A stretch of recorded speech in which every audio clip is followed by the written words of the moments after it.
Fala aí, galerinha do sexto ano, tudo bem com vocês? Vocês que também não são do sexto ano estão aqui para assistir a este vídeo. É um prazer recebê-los e sem mais delongas, vamos ao que interessa. O Ocidente Clássico. Pessoal, esse é um tema que vai nos abordar a algo que está muito intrínseco, ou seja, está muito ligado aos nossos dias atuais. Nós rodamos um pouquinho pelo Extremo Oriente, pelo Oriente Médio, ali vendo a China Antiga, vendo o povo hebreu, porque são culturas que também estão ligadas à nossa atualidade. Agora, de fato, nós iremos falar de dois povos que são a base da cultura ocidental, da qual o nosso país, o Brasil, faz parte. Aí já temos a cultura clássica. Ela é composta por duas civilizações ocidentais, a civilização grega, ou seja, a Grécia Antiga, e a civilização romana, que seria a Roma Antiga. Então, esse nome, né, Ocidente Clássico, ele atualmente vem sendo muito contestado pelos historiadores pelo seguinte: porque você despreza, quando você fala de Ocidente Clássico entre Grécia e Roma, você despreza a cultura africana, que está aqui no Ocidente, que a gente já viu os povos africanos, os reinos africanos. Você despreza a cultura americana, que também está no Ocidente, né, o continente americano. E, de certa forma, também vai desprezar a cultura oriental, né? Aquela cultura do Oriente, que também faz parte dessa base cultural nossa. Então, pessoal, esse termo vem sendo contestado, mas ainda é muito utilizado hoje. Tanto é que eu estou utilizando ele aqui com vocês. Então, é a cultura ocidental clássica, né? Ou seja, a cultura clássica da Grécia e da Roma. E ela recebeu esse nome pois tanto a cultura grega quanto a cultura romana, os inventos, né, deles fazem parte da nossa base jurídica, ou seja, do direito, das leis, da arte, da nossa arte, da matemática e também da formação política, por assim dizer.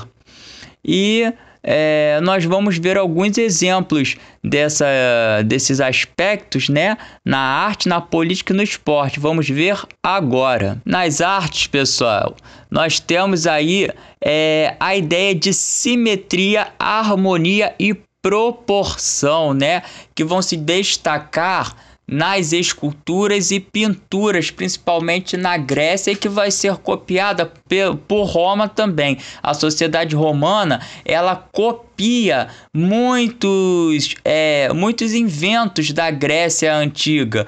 Por quê? Porque Roma vai ser o maior império do mundo, a maior civilização da sociedade antiga, da antiguidade, né, das sociedades antigas, e a Roma vai ser a principal. E ela vai terminar incorporando muitos aspectos da arte, da arquitetura, mais do que a gente pode falar dos deuses, né, da mitologia grega. E um desses aspectos que a gente pode ver aí na questão da arte, dessa questão de simetria, ou seja, a arte ela era definida em aspectos iguais, né?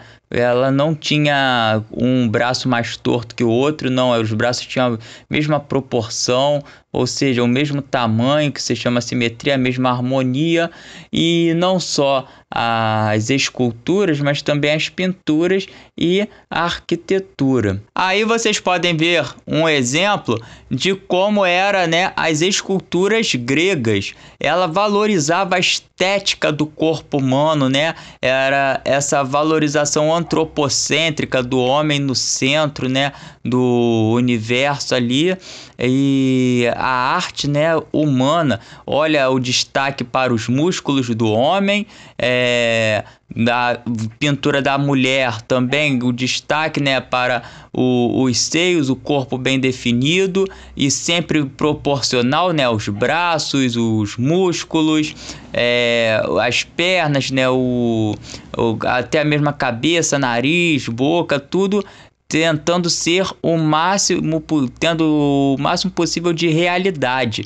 E vocês podem ver que eles também valorizavam essa questão do nu, né, do nu artístico, do corpo humano, essa questão da valorização do corpo. Já na arquitetura, a gente pode ver que se destacam essas colunas, né, que são chamadas as colunas gregas. E tem 3 tipos de colunas gregas. São o dórico, o jônico e o coríntio. Então, são 3 tipos de colunas, mas elas são muito comuns. Nós vemos muito esses tipos de colunas hoje em dia, né? Quando a gente quer falar de algo opulento, de riqueza, tem estruturas, né? O local, né? Tem a estrutura baseada nessas arquiteturas, né? Nessas colunas, que são as colunas gregas. Observem, por exemplo, a casa do Gustavo Lima, à esquerda aí, que todo mundo ficou falando no início do ano, né, no meme, que parecia um deus grego. Por que um deus grego? Por causa dessa estrutura da casa dele, da entrada da casa dele, que é uma estrutura grega, né, baseada na arquitetura grega, com as colunas gregas, e também essa estrutura, né, do teto também é uma estrutura grega. A mesma coisa do lado direito, né, a estrutura das antigas igrejas, né, vamos falar assim, das antigas, porque atualmente a Universal ela está baseada no Templo de Salomão, né, mas os templos, né, da Igreja Universal, eles costumam ter essa entrada, né, com as colunas gregas. Ali de frente, e também, né, o teto, pode observar que o teto é bem parecido com o teto da casa do Gustavo Lima, porque é uma estrutura, uma arquitetura grega e que está presente nos dias de hoje, como eu disse, em templos, em locais, em casas, ou então em estruturas que remetem ao que é uma opulência, uma riqueza, ou então a um local muito importante. A arte grega também se destaca através do desenvolvimento de vasos, pessoal. Dentro da Grécia Antiga, eles faziam muitos vasos. Esses vasos eles colocavam, né, os objetos, colocavam alimentos, assim como na China, mas um destaque que tem dentro desses vasos é que eles relatavam o dia a dia da Grécia e também relatos mitológicos, ou seja, da religião grega, dos heróis gregos. Então, à esquerda a gente pode ver um vaso grego que destaca o dia a dia, parece uma questão ali de sacrifício de algum deus, para algum deus, né, o boi ali que vai ser sacrificado, ou então uma questão de comércio também pode estar sendo colocada ali naquele vaso da esquerda. E a direita também está relatando como se fosse uma luta, né? Os guerreiros ali descansando, tem um capacete, né, na ponta, os escudos ali, e os guerreiros como se estivessem descansando do lado. Então, uma característica grega era a confecção de vasos e relatar o dia a dia nesses vasos, né, através da arte. E uma originalidade da arquitetura romana, e que não foi uma cópia da arquitetura grega, foi a construção de aquedutos romanos. E o que eram esses aquedutos que foram construídos pelos romanos? Os aquedutos, eles serviam para transportar água para as cidades romanas. E hoje em dia nós ainda vemos alguns aquedutos, né, construídos pelo Império Romano lá no continente europeu, e aqui no Brasil, no estado do Rio de Janeiro, lá na Lapa, né, na Lapa, que fica na cidade do Rio de Janeiro, tem um aqueduto também, tem os Arcos da Lapa, que era um aqueduto que levava água para a cidade do Rio de Janeiro. Agora nós iremos falar na política, né, da Grécia e de Roma. Então, tanto a Grécia quanto Roma, a Roma antiga, influenciaram a política formada nos países atuais, inclusive o Brasil, né, de vários países atuais, quem influenciou foi a política grega, né, da Grécia Antiga e de Roma Antiga. E por quê? Na Grécia Antiga foi criado, por exemplo, a democracia, né, que significa governo do povo, ou seja, os cidadãos passaram a discutir, a debater sobre questões políticas dentro das cidades, principalmente dentro da cidade de Atenas, e daí os cidadãos passaram, né, a fazer parte do que seria decidido para o bem comum dessa cidade. Então, a política significa o quê? Você fazer uma discussão, uma construção do bem comum daquela cidade ou daquele país. E a democracia surgiu ali, né, na cidade de Atenas, como eu falei. E uma criação também política e que está muito presente nos países ocidentais do mundo, né? A maioria dos países ocidentais do mundo, foi a criação da república, que significa coisa pública, ou seja, coisa do povo. E a criação da república veio de Roma. Roma que vai criar o governo republicano nesse sistema de governo e que é adotado na maioria dos países do mundo hoje. Agora podemos falar do esporte, né? O esporte que era desenvolvido tanto na Grécia quanto em Roma, mas ele teve destaque na Grécia Antiga porque foi lá onde foi criada as Olimpíadas, né, que existem até hoje. E as Olimpíadas, elas eram realizadas de 4 em 4 anos e eram feitas em homenagem a Zeus, né, que era o deus dos deuses da Grécia Antiga. E os Jogos Olímpicos eram compostos de 13 competições. E entre elas estavam corridas, saltos, lutas e disputas com cavalos. Como já dito, os gregos gostavam muito de retratar seu dia a dia em vasos, né? E assim também foram com as Olimpíadas. Eles retratavam alguns desses esportes, por exemplo, a corrida e o atletismo, em vasos gregos, né? Nesses vasos gregos. E aí podemos observar homens correndo, porque apenas os homens poderiam participar dos Jogos Olímpicos e assistir aos Jogos Olímpicos. As mulheres eram proibidas tanto de participar quanto de assistir. E, por um lado, seria bom para as mulheres, porque todos os homens participavam dessas competições nus, ou seja, pelados, sem roupa alguma. Então, essas competições, elas eram feitas dessa maneira e os homens participavam assim. E uma coisa que a gente pode observar é que esses esportes que eram praticados eram esportes militares, ou seja, existia uma preocupação com o desenvolvimento militar dos homens gregos. Os vencedores de cada modalidade nas Olimpíadas criadas na Grécia Antiga recebiam um ramo, né, uma coroa com folhas de louro, como vocês podem ver aí do lado esquerdo.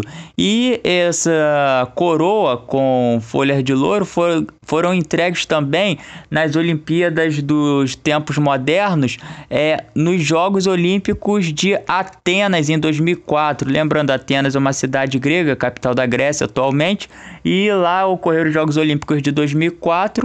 E aí a gente pode ver, né, o brasileiro, né, o Vanderlei Cordeiro, que recebeu essa coroa de louro ao chegar em terceiro lugar no atletismo, ou seja, na corrida. O Vanderlei Cordeiro, que tinha grandes chances de vencer, ele estava em primeiro lugar até metade da corrida, quando um fanático religioso chamado Cornelius Oran, invadiu a corrida, empurrou o Vanderlei Cordeiro para fora da pista.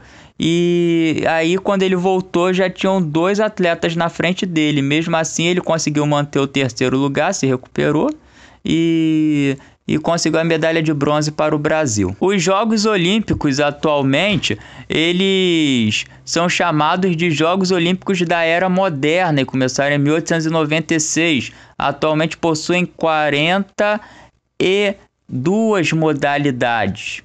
E esta é a bandeira dos Jogos Olímpicos atuais, pessoal. Ela é composta aí de 5 argolas coloridas. Cada argola representa um continente, e a argola azul representa a Europa, a argola preta o continente africano, a argola vermelha a América, a argola amarela a Ásia e a argola verde representa a Oceania. Só faltaria aí a Antártida de continente, mas só que a Antártida não é um continente habitado, então nos continentes habitados estão aí as 5 argolas olímpicas. E por que elas andam juntas? Para representar a união entre os povos. Agora vamos falar de mitologia. Mitologia vem, da palavra mito. Mito significa o quê? Uma construção de uma narrativa, e essa narrativa não é uma narrativa verdadeira. Então, quando a gente fala de mito, a gente fala de uma coisa que não é real, de uma história que ela é idealizada. E as narrativas da mitologia grega, elas estavam muito ligadas à religiosidade da Grécia. Ou seja, os gregos eles eram politeístas, adoravam a vários deuses, e os feitos desses deuses e dos heróis gregos também, eles eram aplicados dentro da mitologia, que buscavam explicar a origem dos deuses, a origem da formação da Terra, do planeta Terra e dos elementos da natureza. E muitos desses fatos mitológicos, eles eram narrados pelos aedos, os aedos que eram poetas gregos. Esses poetas que exaltavam os reis gregos lá no início da formação da Grécia, os reis micênicos, eles eram exaltados por esses aedos. Os aedos falavam que os reis eram semideuses, herdeiros de grandes heróis da Grécia, como Hércules, como Odisseu, ou então herdeiros de algum deus grego, como Zeus, Poseidon, Ares, ou seja, os aedos eles bajulavam os reis gregos. E os maiores feitos gregos, no caso, as maiores narrativas gregas, elas foram narradas em 2 poemas, a Ilíada e a Odisseia. E esses 2 poemas são atribuídos ao poeta Homero. Homero que, na verdade, segundo estudos dos historiadores, ele não existiu, não foi um homem de verdade. Na verdade, Homero era um nome artístico criado pelos aedos para narrar essas histórias da Ilíada e da Odisseia. Agora vamos falar um pouquinho desses poemas. A Ilíada conta a história da Guerra de Troia. Foi a guerra entre gregos e troianos, e que contou com a participação do herói Aquiles, aquele mesmo que a gente falou em um dos vídeos aí sobre anacronismo. Então, o Aquiles, que era um semideus, filho de uma deusa, ele foi para essa guerra de Troia. O ponto fraco dele era o calcanhar, porque foi a parte do corpo de Aquiles que não foi colocada dentro do rio para ser batizado, vamos dizer assim, esse batizado entre aspas, e então era a parte fraca do corpo de Aquiles.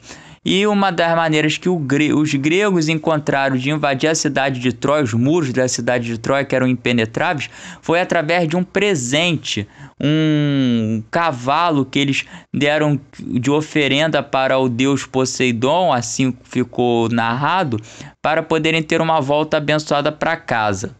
E por isso existe o termo presente de grego. O que significa esse termo presente de grego? Significa presente de traidor, porque na verdade dentro desse cavalo, que foi dado como de presente aos troianos, existiam vários soldados gregos escondidos dentro dele. Então, eles só esperaram os troianos levarem o cavalo para dentro dos muros da cidade de Troia, comemorarem bastante, beberem muito vinho, ficarem bêbados de vinho, e quando os troianos estavam bêbados, desarmados, aí os soldados gregos saíram do cavalo, atacaram os troianos e destruíram a cidade de Troia. Nesse ataque, o guerreiro Aquiles foi acertado por uma flecha pelo príncipe Paris, que foi um dos pivôs, né, dessa guerra entre gregos e troianos, já que foi ele que roubou Helena, a chamada Helena de Troia, que era mulher, na verdade, do irmão de Agamenon, que era um dos reis gregos.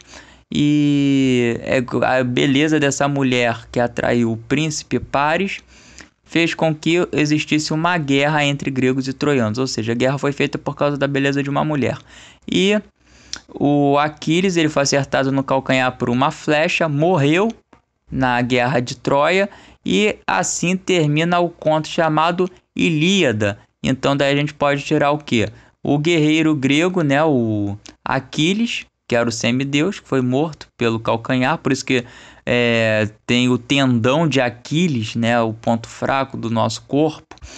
O cavalo de Troia, que é o presente de grego, ou seja, o presente de traidor, né, um presente que é uma bucha, na verdade não é um presente, é uma oferenda inimiga.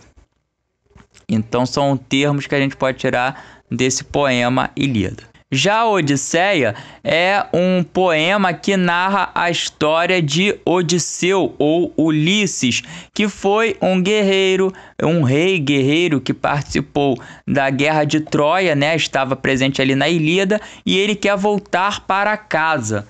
Então ele desafia o deus dos mares, que é o Poseidon, e o Poseidon, revoltado porque Odisseu não ofereceu nenhum presente a ele, nenhuma oferenda para abençoar sua viagem, promete que não vai deixar Odisseu voltar para casa. E nisso Odisseu passa por volta de 40 anos no mar até voltar à sua casa. E no mar ele enfrenta o Ciclope, enfrenta sereias, como a gente pode ver aí na imagem, ele preso ao mastro, e as sereias tentando afundar o barco de Odisseu, né? Ou Ulisses, pode ser chamado de Odisseu ou Ulisses, esse herói.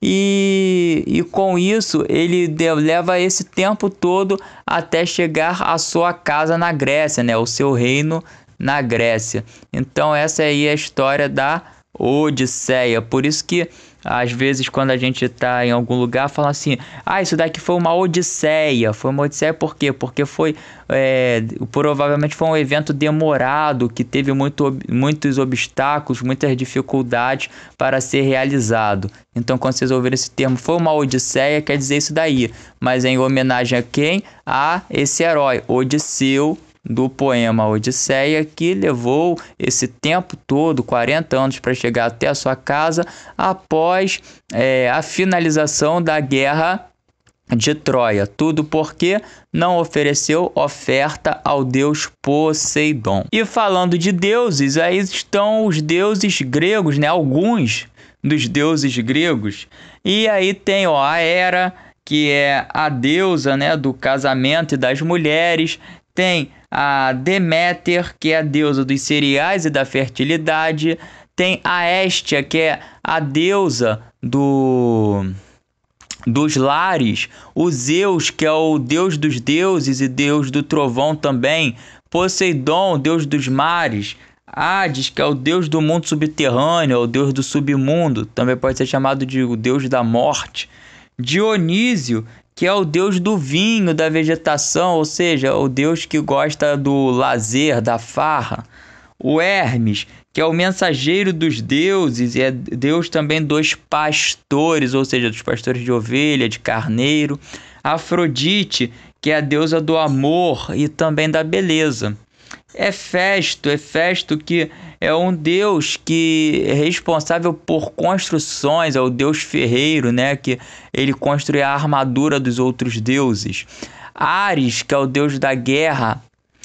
Ártemis, que é a deusa da caça, a protetora dos animais. Apolo, que é o deus do sol, também da inspiração poética e da beleza.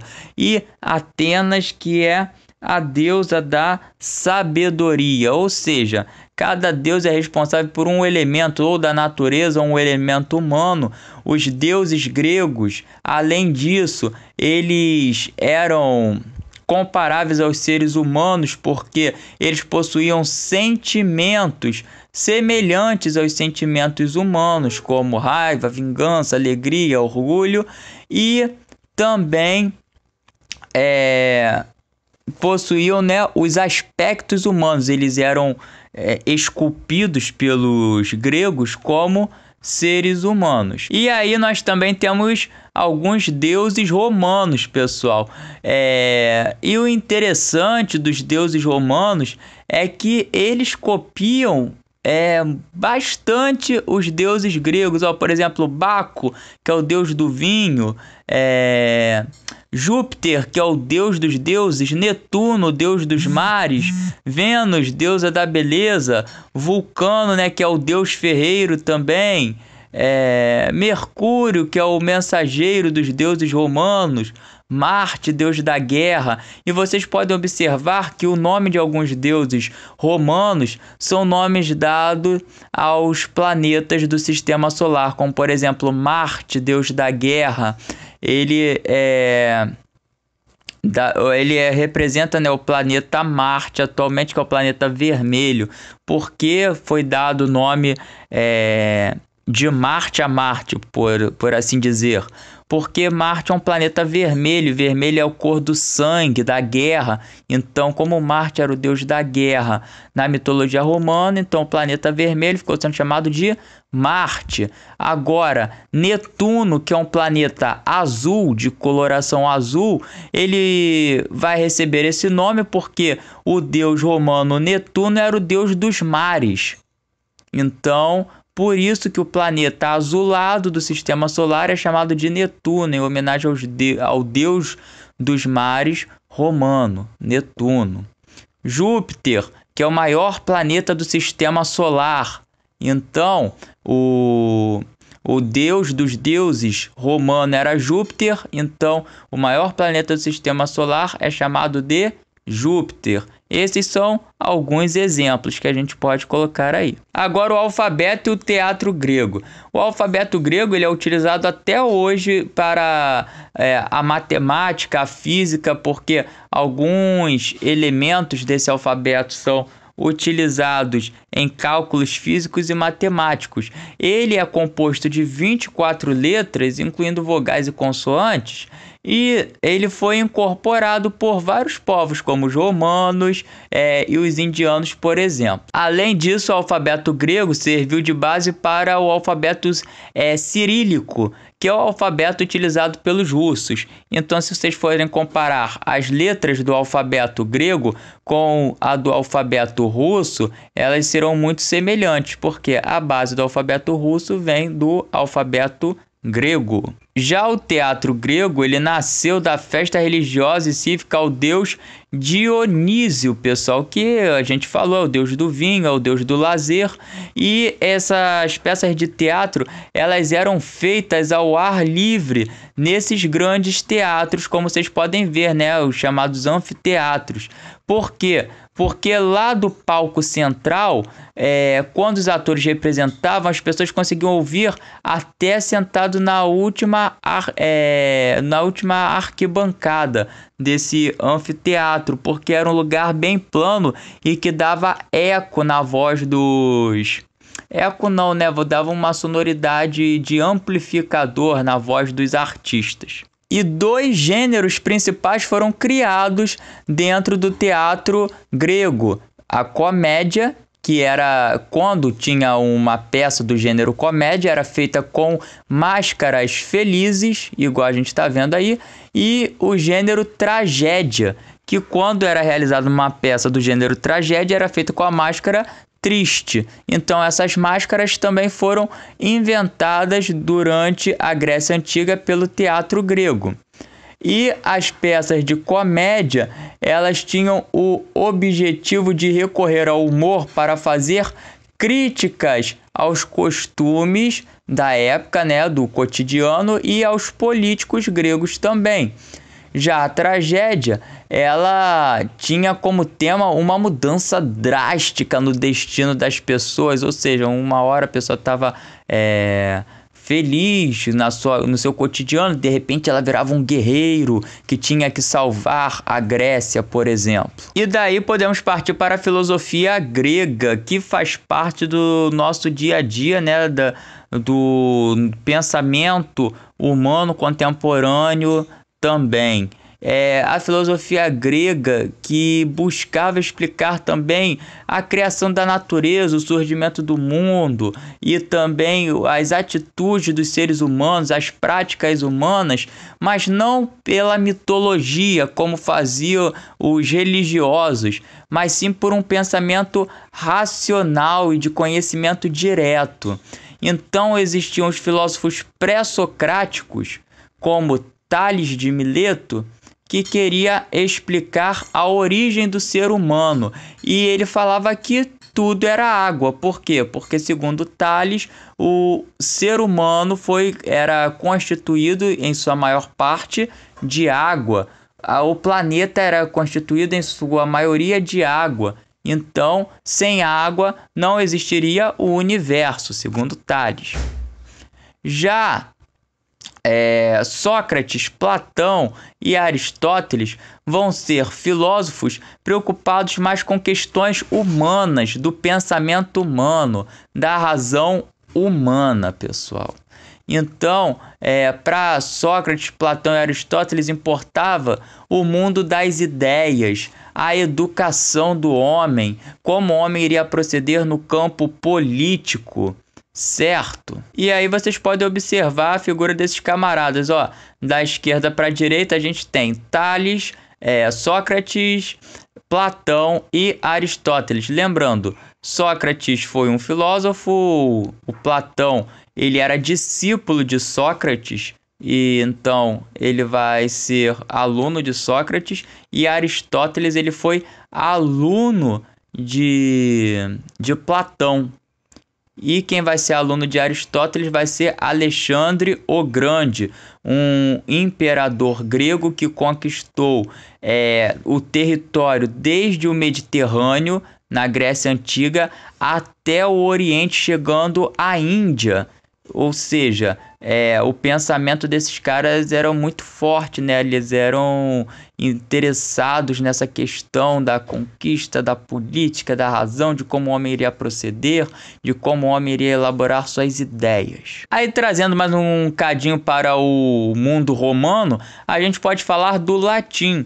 O latim, que é uma língua que surgiu no século 8 a.C., na região do Lácio, na Península Itálica, e era a língua oficial do Império Romano, ou seja, dessa Roma antiga. A língua oficial, né, terminou sendo o latim, que serviu de base para línguas como o português, o espanhol, o francês, o italiano e o romeno, as chamadas línguas neolatinas. Aí vocês podem ver o exemplo de línguas neolatinas, né, como elas são semelhantes. Aí tem a contagem dos números de 1 até 10, como eles eram contados em latim, como são contados em espanhol, catalão, que é uma variação do espanhol, que é uma língua espanhola também, mas é uma variação ali. O galego, que é uma mistura ali de espanhol com português, entendeu, pessoal? Também é uma língua, é uma variação das duas. O português, o francês, o italiano e o romeno.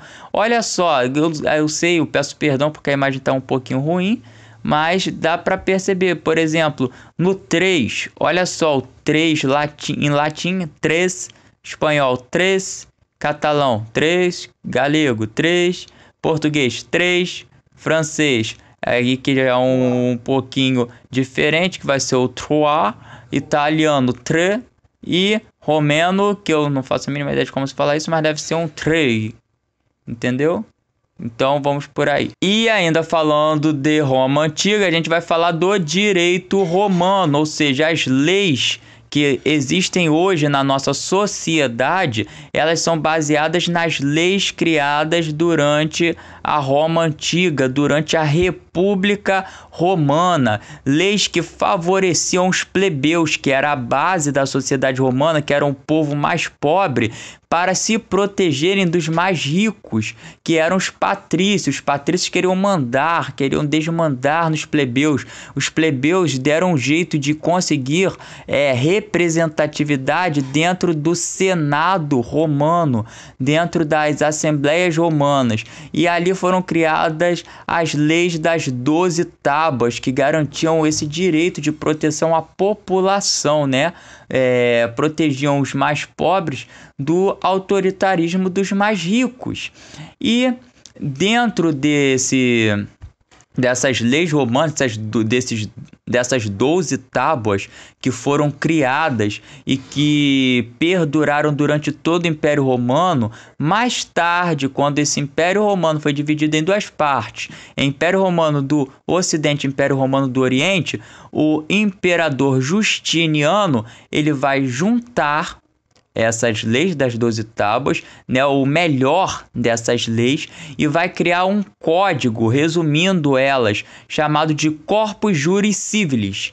E o Corpus Juris Civilis tinha como base alguns princípios, como por exemplo, ninguém sofrerá penalidade pelo que pensa, ou seja, liberdade de expressão, ninguém pode ser retirado à força de sua própria casa, ou seja, você tem direito à sua propriedade, ali é o seu lugar de defesa, o encargo da prova fica com aquele que afirma e não com aquele que nega. Ou seja, quem tem a prova afirmando o que aconteceu, eles têm a razão, e aquele que está negando sem nenhuma prova, ele vai estar desfavorecido.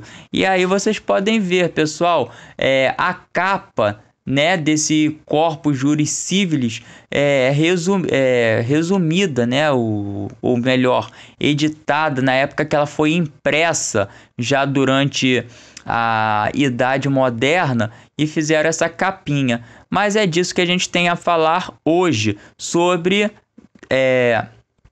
o Ocidente Clássico. Então, pessoal, valeu, um abraço, até a próxima. Tchau, tchau.